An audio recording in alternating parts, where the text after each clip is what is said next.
Good afternoon mga kagigil. Ayan, meron tayong saging na saba dito, ano? Sayang naman kung hindi. Yung kalahati, lalaga natin. Yung kalahati, gagawa tayo ng turon. Hatiin natin sa dalawa. Yan, ganyan, ano? Okay, magkagigil. Start na tayo, ano? Lalagay tayo ng isa, no? Tapos lalagyan natin ng cheese. At lalagyan natin ng brown sugar. Ayan. Galot na natin. Tubig.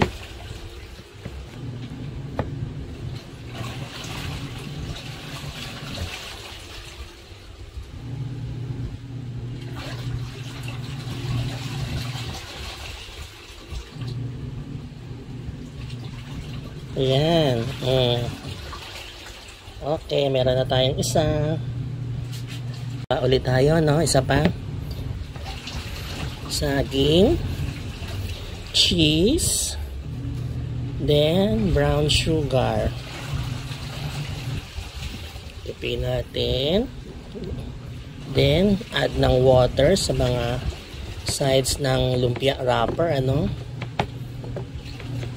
Then, i-fold. Fold natin yung sides. Tapos, sige, tuloy natin yan. Ganyan. There. Pangalawa. Tuloy-tuloy lang, no? Makagigil, nakagawa tayo ng 14 pieces. Ayan. May merienda na tayo. Prito na natin. Ito po yung mantika natin.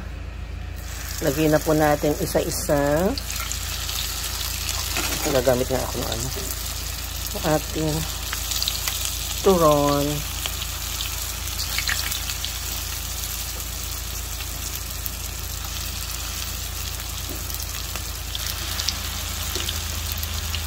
Tama na muna yan, no, para hindi crowded.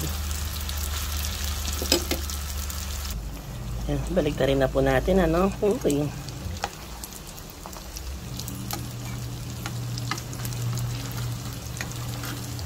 Ayan mga kagigil, luto na po ang ating turon. Uy, napakasarap. Merienda na tayo mga kagigil. Ayan.